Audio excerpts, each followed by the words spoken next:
You know, we are just another player on the team, but we cannot deny that a pitcher's role is a little bit more important than the players behind. The way we start with confidence or with doubt and frustration is leading the team behind us. You've got to build up your teammates even when it's hard.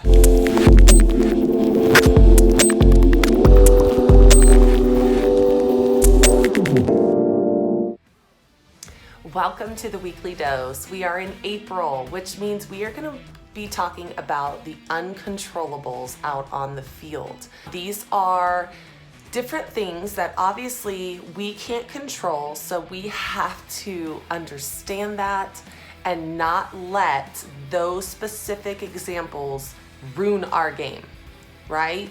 Get us mentally weak. And so today we're going to be just talking about two of those, and those are the umpire zone and our team making errors behind us. Those things happen, almost every game that we can get frustrated with just those two examples, let alone there's a ton more of uncontrollables. So do you see how a pitcher has to be mentally tough? Yes, right?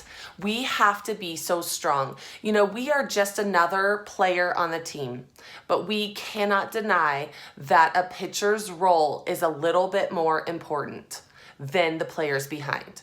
And not saying everybody's job is just as important, I get it, but we set the tone. We start the play with the ball. So the way we start with confidence or with doubt and frustration is leading the team behind us. They see, eyes are on us. Eyes are on our body language. Eyes are on our performance. And so we have to be, when we think of mental toughness, right? That is things happening to us, they hitting a home run, right? Or the umpire zone, or the weather, all those things. We have to be able to say, okay, this is hard, but I can do hard. This is frustrating, but I can overcome this. And it's not something that usually kids grow up with. It is something that is taught and learned, and parents truly have the most influence over how they handle and teach their kids and their pitchers how to be mentally tough. Coaches obviously are in there too. But, you know, if after a game I go to my parents to be like, oh my gosh, that umpire was so tight and so hard on me. And the parents say, I know, oh my gosh, you lost that game because that umpire, or you know, if so-and-so didn't make that error behind you, we would have won. That is not helping mental toughness. That's enabling it. That's it saying, I know, baby girl, you had such a hard day and no wonder you failed. It's okay because it was hard. We can't go there. We can have empathy and to relate to them, right? They're coming after the game. I'm imagining my daughter coming over and saying, oh my gosh, mom, that umpire was so hard on me. And just being like, I know. That's facts. I know that umpire was hard, but I loved how you did this. I loved how you found a way to still get that ball on the plate to get a strike, and still to get them to swing. You know what? You didn't get as many strikeouts today, but your team had your back, and yada, yada, right? Or them coming and we lose a game because a couple errors behind us. That's factual, right? And so to say, hey, you've had bad games too though, right? Have you put the ball exactly where you wanted to every single time? No. Okay. They're going to have days like that, right? But you stayed out there. You still encouraged them. That's showing your pitchers and your daughters how to be mentally tough. So let's talk about the umpire zone, right? How to control the uncontrollables.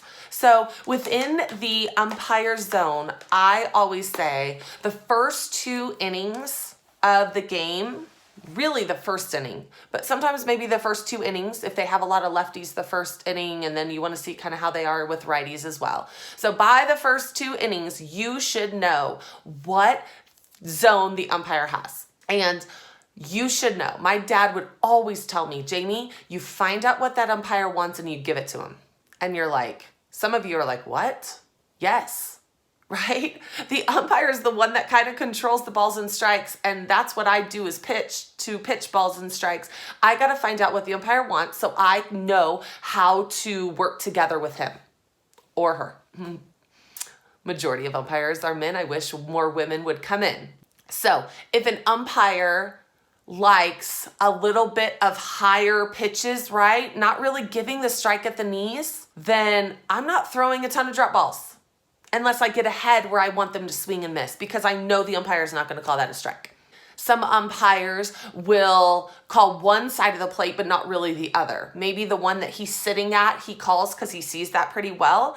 But the other side, it looks really far for him or her. And so those are balls. So what are we going to do as a strategy? We're going to communicate with our coach who's calling pitches to say he's not giving these, but he is giving this pitch, right? So we can be successful. And then we're going to kind of come up with a different game plan. Now, this is if umpires have different zones than just kind of a normal zone, right? Maybe a quarter of the umpires out there just are a normal umpire that call balls and strikes near the corners, and it's pretty good. But the ones that are a little tough, we have to know within the first 2 innings what they want, and we have to adjust our game plan to give them what they want so we don't get behind, so we don't have to put the ball on the plate at the end. Now, think about the pitcher that doesn't adjust. She's going to continue to throw her game. She's going to be like, well, this is where I throw my curveballs. This is where I throw my drop balls. This is where I throw my rise balls. Okay, cool. You're 3-1 now, right? You got lots of balls on you because you are doing you and you're not adjusting to the situation. So we've got to make sure we know what is needed to be called so we are in a situation to be successful. Now, if we do not practice this, then in a game, we're going to freak out. In a game, we're going to be frustrated. In a game, we're going to have a little bit of panic because nothing is a strike. And we've all had that feeling of like, oh my gosh, seriously, that's a strike every other day of the week. But he or her is in control. You have to realize that. You can't buck the system. You can't just override him and say, well, that's been a strike. The last 6 days, that's been a strike. Doesn't matter. They don't care. Okay, but if we have to practice during the week to have that, and that's going to be this workout of the week. So make sure that you look for that tomorrow on the Weekly Dose Facebook page because that's going to be launched and it's going to help you, I promise. I'm going to give you 2 examples of situations. So this season, we've faced a team and it was the longest game. It was like 2 hours and 42 minutes to play 7 innings because the umpire was giving no strikes and every pitcher and batter was going full count. So what that looked like was his zone, no joke, was like this. Like it literally had to be not just a ball on. I mean, it had to be like even in the middle more. So oh my gosh, like we were so like frustrated and I'm a little fired up, right? Because first of all, if umpires hear this, you make the pitchers put the ball on the plate, the pitchers are going to get hurt, especially with the bat and the ball. Like that's not okay. So if you want to keep the game safe, the pitchers have got to be able to put the balls on the corners and the balls off the plate. Like they've got to start on the corners and break off so they don't get hurt. But the minute the umpire makes that ball come back onto the plate, that's when bad things start to happen. And so that's why I'm frustrated. Not because we can't adapt to your balls and strikes. It's because you're going to put my pitcher in harm's way. And so this game was like that. It was so hard. We were only calling fastballs because nothing else was being called a strike. The batters then, obviously, they start to be so disciplined. They're like, well, I'm not even going to swing because I'm sure she's going to walk me, right? We couldn't just give up. We couldn't quit and walk away. Like we had to deal with the situation and it wasn't a great situation. But we had to be mentally tough. And I had a pitcher come in and be like, oh my gosh, like where does he want? I said, no. You've been watching this all game. You know that the umpire is tight. So don't go there right now, right? Don't go there and say like, well, where does he want it? You should know the umpire after the first 2 innings to say, oh, even if you are a pitcher in the dugout waiting to go out there. So if you do get called out, you know exactly, you don't have to wait another inning to figure out who he is, right? That's where you got to talk to your other pitchers, talk to your coach, like what's going on if I need to get in. When I was on the US team and we were playing in the Japan Cup, we had a female umpire that literally was giving me like 2 balls off the plate on my curveballs were called strikes. Oh my gosh, it was like the best day of my life, right? Because physically a batter cannot touch that. Like you just cannot touch it. So it was the easiest game I've had, right? And when an umpire, remember, gives you more, you shouldn't even be throwing strikes on the plate. You have to adjust to the umpire. So if you only practice throwing strikes on the corners, on the plate, on the corners, on the plate, and you get an umpire that goes beyond the plate and you're still throwing balls here, you're gonna miss a very good opportunity to get tons of strikeouts and to probably be successful and win for your team. So you have to be able to practice, can I throw balls, 2 balls off if I need to, on command, if that umpire is giving that to me, right? You have to be able to take advantage. So those are 2 examples of opposites, like holy moly, right? Those are rare umpires, but we have to be able to adapt so we can still fight for our team and be successful. Okay, the other uncontrollable that we're going to talk about is errors behind you. Now, is it frustrating? 100%. 100%. You get a girl to ground out and the ball goes between their legs. Or you get a girl to fly out and it's a drop, or the outfielders take a horrible angle and it's like, oh my goodness, like catch the ball, right? We all feel it, but we're a team. So you can go and be like, oh my gosh, I'm doing my job and they are just sucking it up behind me. You can have that attitude. You can. You get to choose how you feel, but you have to know at the same time too, they are busting their butt to try to make those plays. And if they're not, then that's a talk you need to have with your coach to say, you know what, she's lazy, she doesn't show up, and like I have a problem with her behind me. Not at the games, not at the fields is this something to talk about, but this is something maybe after practice or a phone call on an off day, right? To say, I'm busting my butt on that mound and I want everybody to be present and awake, but this is going on and it needs to be addressed. That's fair, right? You're a team and you're trying to make your team better, to be respectful about it. But in the moment, it is going to do you no good.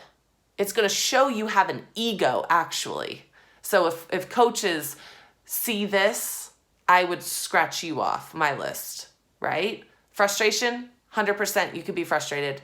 Are you going to treat them poorly? Are you going to walk off the field because you're like, oh my gosh, they scored 3 runs because we couldn't do this? Like attitude? Right? But you get to control. You can do that if you want to.